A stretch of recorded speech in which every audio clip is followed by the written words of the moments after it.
Assalamualaikum warahmatullahi wabarakatuh. Shalom, damai sejahtera buat kita semua. Om Swastiastu, Namo Buddhaya, salam kebajikan. Halo guys, masih bersama gue di HRPS Channel. Apa kabar semuanya? Semoga dalam keadaan sehat selalu, tidak kurang satu apapun. Ini video spesial guys, video terbaru di segmen Cermin, cerita misteri nyata narasumber. Bagi yang baru bergabung di channel ini, mohon bantuannya subscribe, like, share, dan komen. Dan jangan lupa nyalakan tombol loncengnya biar kita lebih bersemangat lagi membuat video-video berikutnya. Di video segmen Cermin kali ini, kita sudah kedatangan seorang narasumber yang akan bercerita tentang kejadian misterinya. Langsung kita sapa narasumber kita. Halo Om, apa kabar? Alhamdulillah sehat.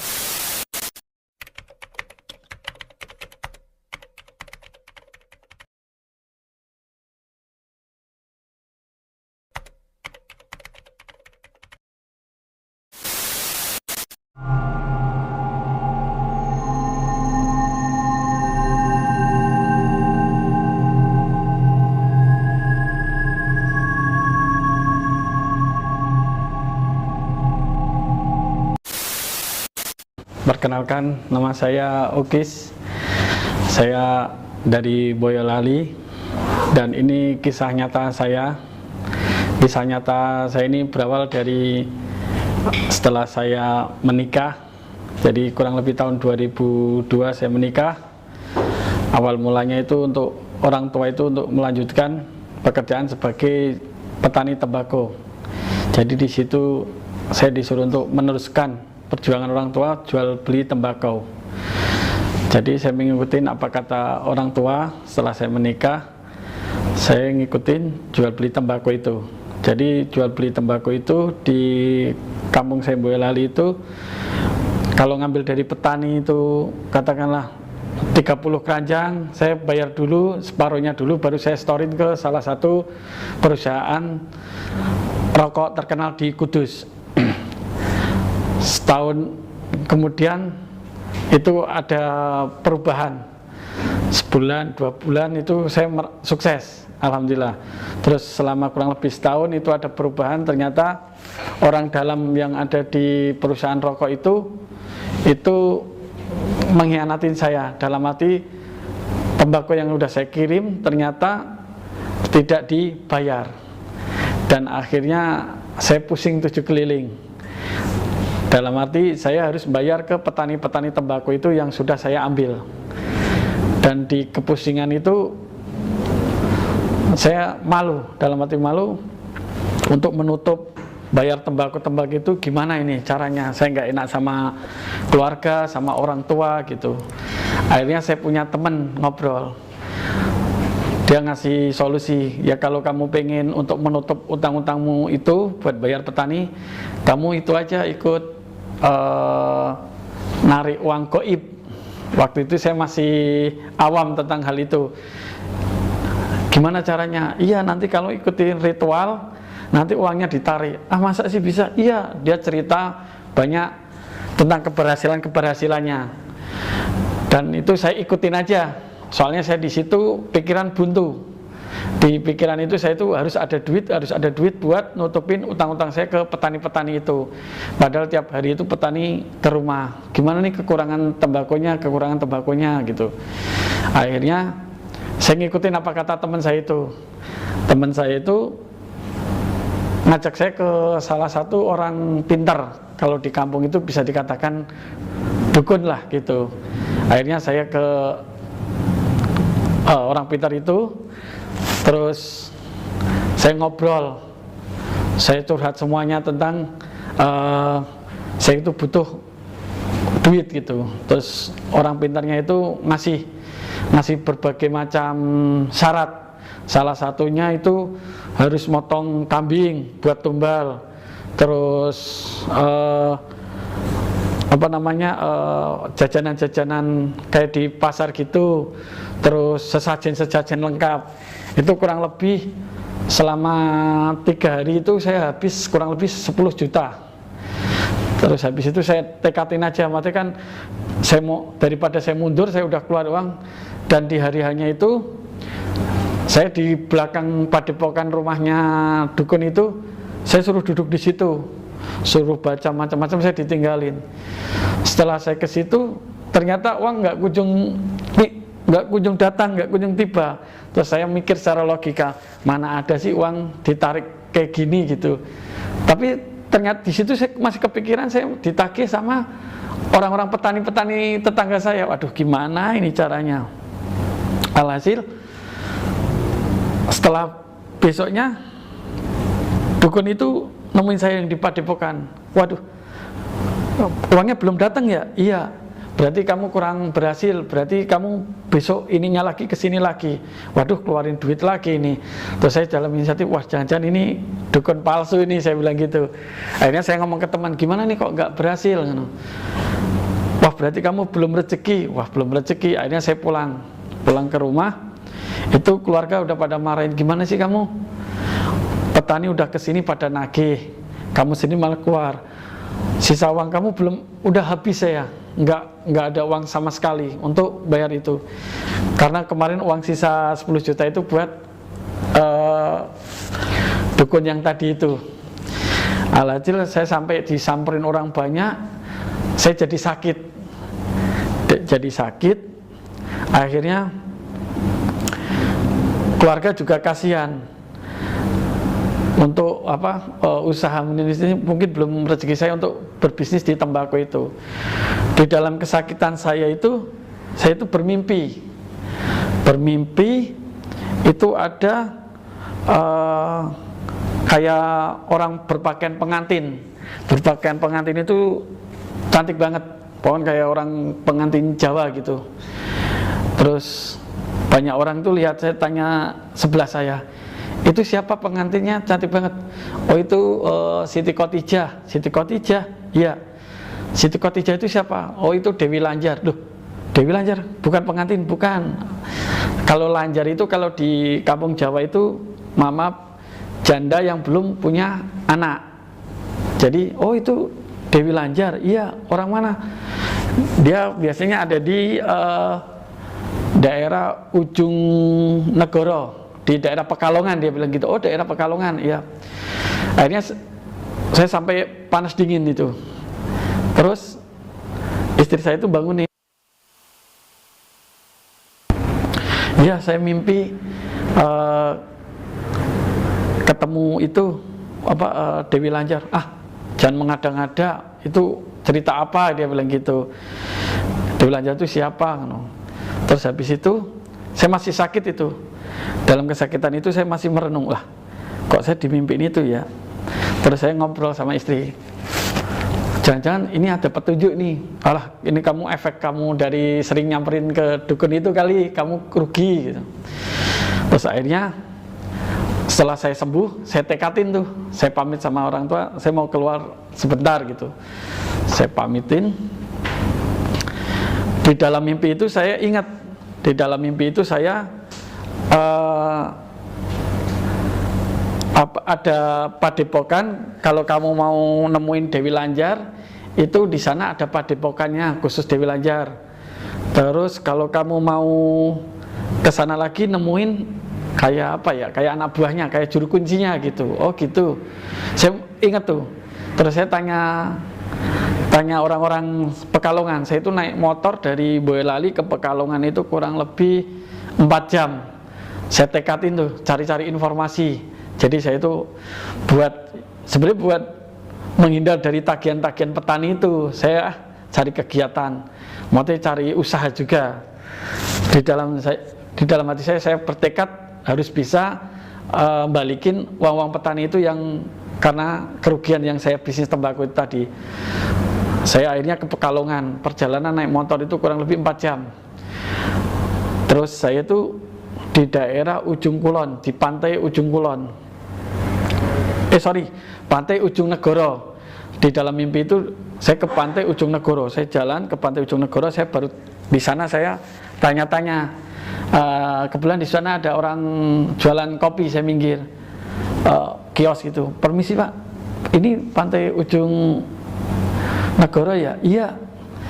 saya kemarin itu tersang mimpi itu ditemuin sama Dewi Siti Khotijah katanya. Saya kan tanya di sebelah saya itu, ini siapa itu kok cantik banget? Iya itu Dewi Lanjar, biasa sini dipanggil. Kata yang tukang kopi, oh iya benar, padepokannya di atas. Hah, kok kayak di mimpi saya ada padepokan segala. Padepokannya sebelah mana? Itu di atas, kurang lebih dari warung kopi ke padepokannya itu 1 kilo.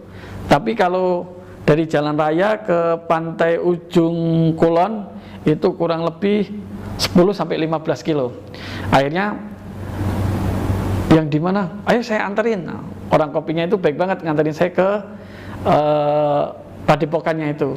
Di padepokannya saya lihat padepokannya itu kayak surau, kayak musola kecil gitu. Depannya ada sumurnya. Itu kayak surau, memang buat tempat sholat. Cuman di kaca itu saya lihat di jendela itu di depannya itu ada kursi goyang. Saya tanya itu orang kopinya itu, Pak itu kok ada kursi segala? Iya itu, saya juga kurang tahu gitu. Tapi kalau adik pengen tahu lebih jelas ke juru kuncinya aja. Oh juru kuncinya, iya. Terus habis itu di juru kuncinya sebelah mana Pak? Dari sini kurang lebih sekitar 5 kilonan. Dari padepokan ke juru kunci itu kurang lebih 5 kilonan. Terus saya tanya-tanya itu, ini sumur buat apa? Waduh kurang tahu saya dek gitu. Kalau lebih jelas lebih ini ke juru kuncinya aja. Oh gitu. Akhirnya saya nganterin dulu, dari itu nganterin ke warung kopi, kan motor saya tinggal di warung kopi. Habis itu saya dikasih alamat, juru kuncinya itu alamatnya patokannya ini gitu. Akhirnya saya ke juru kuncinya. Ya udah Pak terima kasih. Saya merapat ke juru kuncinya. Dari juru kuncinya itu saya iya apa enggak, tapi saya udah ini, tapi kayak di mimpi ini. Akhirnya saya tekatin untuk masuk. Rumahnya lumayan gede. Saya tanya, Assalamualaikum Pak, maaf benar, ini benar rumahnya Pak Anwar? Iya benar, ada yang bisa dibantu dek? Ini Pak, saya tadi ke padepokan sana, itu katanya Bapak juru kuncinya gitu. Oh iya, masuk. Akhirnya saya masuk. Saya ngobrol tuh tentang saya mimpi ketemu Ibu Siti Khotijah itu atau Dewi Lanjar itu. Saya ngimpi, terus saya tanya, oh ya benar deh, itu kayak kebetulan, dalam arti kayak beruntung kamu diketemuin lewat mimpi gitu. Terus saya ngomong soal usaha saya yang kurang bagus, tentang banyak utang, terus bisnis gagal terus gitu. Terus saya tanya, kalau di sini itu ada 2, kamu hanya ikut simpatisan kayak kayak pengikut aja, apa kamu ikut nanti ke Dewi Lanjar jadi istilahnya kalau pengikut gimana? Kalau kamu pengikut di sini itu ada setiap Jumat Kliwon ada perkumpulan, jadi semua orang-orang yang hanya pengikut aja, istilahnya kayak jamaah gitu, dia ngumpul tiap Jumat Kliwon di tempat juru kunci itu. Terus kalau kamu ingin jadi pemujanya, itu nanti ada syarat-syaratnya gitu. Lah saya kebetulan di situ saya tanya syarat-syaratnya apa aja. Syarat-syaratnya kalau kamu ikut ini, nanti kamu malam Jumat Kliwon ke sini. Habis itu nanti kita anterin ke padepokan. Di padepokan itu nanti kamu puasa, pakaiannya pun pakai jubah. Dari sini nggak boleh pakaian dari kita bawa. Terus bukanya itu pakai ketan hitam, kopi hitam. Oh gitu. Terus saya bilang terus terang nih, saya itu nggak ada dana sama sekali. Dalam arti saya itu nggak cerita kalau kemarin saya ketipu sama dukun yang ngambil uang goib itu. Terus terang saya itu nggak punya uang sama sekali. Kesini aja bensin pas-pasan. Oh, di sini nggak minta uang. Memang kalau memang benar-benar ingin jadi pengikut, Kita nggak haruskan kamu punya duit gini-gini, enggak. Kan kamu istilahnya butuh duit. Kenapa kita minta duit gitu? Iya ya, terus ini masuk akal juga. Jadi saya nggak punya uang sama sekali, pengen kekayaan, pengen duit. Dia nggak, syaratnya nggak, yang penting kamu datang ke sini, tujuan kamu apa gitu. Nanti setelah kamu ditemuin Dewi Lanjarnya itu nanti tergantung perjanjian. Nah prosesnya itu saya ngikut, Pak, kalau saya mulai Jumat depan gimana, Jumat depan? Oh ya, nanti kita tunggu. Nanti kamu ingin jadi pengikutnya aja, apa kamu ingin jadi istilahnya pemujanya.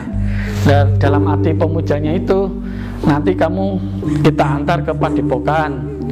Kamu nanti puasa, kegiatannya itu saya diceritain sedikit. Jadi puasa itu puasa kayak layaknya orang puasa. Jadi setelah setelah sahur, kalau kita orang muslim kita sholat subuh, habis sholat subuh kita istirahat sebentar, bersih-bersih di suro itu. Terus maghrib buka, kita setelah maghrib isya, habis sholat isya kita nanti kita dikasih itu ritual-ritualnya, baca-bacaannya. Setelah itu nanti di sana itu ada kursi goyang, jadi kayak kursi santai gitu. Nanti malam-malam itu nanti goyang deh tandanya. Jadi nanti di sana itu umpama kita datang berlima, nanti salah satu kita itu nanti dilihatin bisa komunikasi. Tapi kalau umpama belum ya belum. Jadi yang udah dikomunikasi itu nanti perjanjiannya di situ. Oh seperti itu ya. Saya semakin penasaran nih. Akhirnya saya pamit, saya pulang, izin orang rumah. Jumat depan saya mau ada acara ke Pekalongan, saya bilang gitu. Tapi saya mikir, saya butuh teman ya. Gimana ini? Sebelumnya saya bilang ke juru kuncinya tadi, Pak, kalau saya buat teman gimana? Boleh, nanti temannya nunggu di sini nggak apa-apa gitu. Terus saya bingung nih. Akhirnya saya pulang. Saya pulang itu punya teman akrab namanya Yanto. Panggilannya Anto. Saya ngobrol, Mas Anto, saya itu punya ini nih, punya kerjaan apa? Jadi gini Mas, sampai nemenin saya aja. Saya itu pengen ke Dewi Lanjar sana. Di apa itu? Saya cerita masalah saya. Tapi kamu nggak bisa bilang-bilang ya, saya bilang gitu, Anto. Akhirnya Anto ini juga, iya nih, saya terus terang nih kemarin mau nyalur listrik aja nggak boleh sama tetangga. Jadi saya pengen ikutan dong, pengen cari tanda kutip pesugihan juga dong, pengen punya kemakmuran juga gitu. Oh gitu, dia curhat juga. Jadi teman saya Anto ini, dia itu kerjaannya tuh ngambilin biji kopi-kopian dari kebun-kebun tetangga. Jadi kalau biji kopi yang jatuh gitu diambil-ambilin, dikumpul-kumpulin, nanti dijual gitu. Dia itu tetangga desa saya, tinggal di Gubuk sama adiknya sama orang tuanya gitu. Saya juga pengen mensejahterakan orang tua, pengen bangun rumah gitu. Dia cerita-cerita, wah ikutan boleh nggak? Ya udah nanti kita ngomong aja ke juru kuncinya ya, saya bilang gitu. Yang penting kamu nemenin. Dalam arti saya, kalau dia ikutan berarti dia nemenin saya di padepokan. Oh oke lah, nggak apa-apa. Ya udah, sampai ketemu Jumat Kliwon depan ya gitu. Akhirnya tiba saatnya Jumat Kliwon. Saya ngomong ke orang rumah, ngomong ke istri, ngomong ke keluarga. Saya mau ada acara di Pekalongan. Saya nggak bilang mau ada acara ritual seperti ke Dewi Lanjar, ritual yang tanda kutip pesugihan itu. Saya cuman bilang saya mau ada acara di Pekalongan. Acara apa? Acara sama Anto untuk ngambil bisnis kopi, saya bilang gitu. Oh sekarang berubah jadi tembakau jadi kopi ya, siapa tahu cocok, saya bilang gitu sama keluarga. Akhirnya saya sama Anto naik motor menuju ke daerah Pekalongan itu, ujung kulon itu. Di dalam perjalanan itu saya datang spare pagi, soalnya saya takutnya nanti kalau telat. Datang pagi kan perjalanan kurang lebih 4-5 jamnya. Di perjalanan itu ada-ada aja, sampai ban gembos, motor gak apa-apa, tahu-tahu lakernya jebol, ada aja cobaannya, kita boncengan. Akhirnya sampai di tujuan sana sampai sore itu. Akhirnya ketemu juru kuncinya. Pak Anwar, ini teman saya Anto yang akan nemenin saya gitu. Oh gitu, iya. Terus terang nih Pak, saya memang benar-benar gak ada dana sama sekali. Dalam arti saya pengen mencari ini, ini benar-benar gak sih nggak pakai dana gitu. Kan biasanya orang nyari pesugihan, orang nyari ritual-ritual seperti itu kan harus ada dananya buat ugi rampe, atau mungkin buat sesajen, buat kayak kemarin itu buat korban sampai motong kambing sampai saya habis 10 juta. Ternyata di sini tidak sama sekali. Kamu benar nyari keberuntungan di sini, kamu gak punya duit kan, kamu nyari kekayaan di sini, ngapain kamu ngeluarin duit? Memang kamu gak punya duit ya. Akhirnya saya bilang ke juru kuncinya, si Anto ini boleh.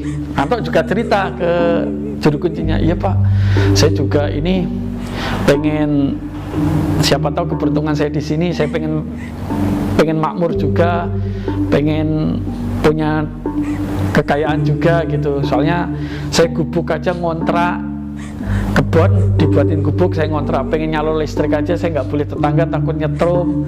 Jadi saya masih pakai apa ya, pakai petromak kalau orang Jawa bilang. Jadi di zaman kemarin pakai petromak, listrik aja nggak bisa dia gitu. Akhirnya diizinin sama juru kuncinya, yaudah kamu nanti nemenin masuk ke sini ya. Oke, jadi kita dikumpulin tuh, kita ada orang 5 sama Anto. Akhirnya kita jalan, udah saatnya yang simpatisan itu katanya pengikutnya itu pada ngumpul. Ternyata yang ngumpul tuh pakai mobil-mobil mewah. Wah, pengikutnya banyak juga ya, dari kebanyakan luar kota. Dari luar kota saya dilihat dari platnya itu ada yang plat B, ada yang AD, ada AB, maksudnya plat-plat dari luar kota. Malah orang Pekalongannya situ malah jarang. Saya lihat dari plat-platnya itu.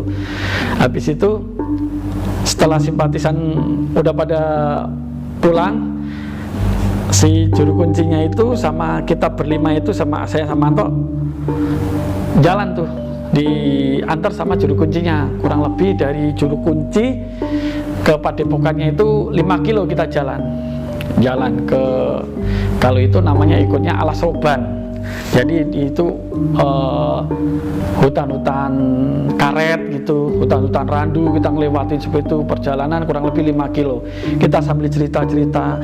Terus saya juga ngomong ke Anto, emang kamu bener toh rumah yang kamu tempatin ngontrak? Iya mas, saya ngontrak itu. Kemarin mau nyalur listrik aja nggak boleh. Oh gitu ya, saya baru tahu toh. Iya nih, tetangga itu pada julid nih. Weh, nggak boleh gitu, saya bilang gitu. Terus dia juga ngomong ke saya, kamu bener-bener bangkrut ya mas, katanya. Iya, makanya saya mau cari keberuntungan di sini. Habis itu tiba saatnya di padepokan. Di padepokannya itu kita malam, kita buka itu udah disiapin, mulai dari ketan hitam, kopi hitam, kita makan secukupnya, dikepel-kepelin gitu ketan hitamnya, orang satu-satu, jadi ada orang 5, sama kopi juga disiapin, kopi hitam, kopinya nggak ada gulanya, kopi hitam. Habis itu juru kuncinya nerangin seperti yang udah kita terangin kemarin ya di rumah. Jadi ini bacaannya, jadi bacaannya dikasih satu-satu, masih ada selebaran kayak fotokopi gitu, bacaan banyak biar apal, nanti dibaca aja kalau nggak apal ini. Terus apa namanya, di Suro itu, di padepokan itu nggak ada listrik, soalnya itu di bawah lereng, bawahnya itu laut Ujung Kulon. Terus cuman ada lampu teplok itu lampu yang nempel di tembok pakai minyak tanah. Jadi untuk biar kita baca tulisan-tulisan yang nanti kita kita bacain. Setelah itu nanti juru kuncinya itu juga bilang, nanti kalau saatnya buka saya kesini bawa ugi rampe, terus untuk sesajen malamnya kamu baca-baca gitu. Dan untuk tanda-tandanya nanti Situ Khotijah datang atau Dewi Lanjar datang, itu nanti dari kursi goyang itu nanti berlima itu yang bisa komunikasi, berarti itu yang lihat ya. Kalau udah selesai nanti kalian boleh pulang gitu. Oh gitu ya, iya. Pokoknya yang kita omongin yang kemarin, kalau kita setelah baca-bacaan terus kita lihat kursinya goyang sendiri, terus ada yang siapa yang ketemu di antara 5 ini langsung boleh pulang gitu. Oh seperti itu, oke. Habis itu udah tuh juru kuncinya balik, kita buka pertama kali puasa sahur. Habis itu paginya kita ngobrol tuh, kenalan sama berlima. Ada yang tentang ditipu, ada orang proyek.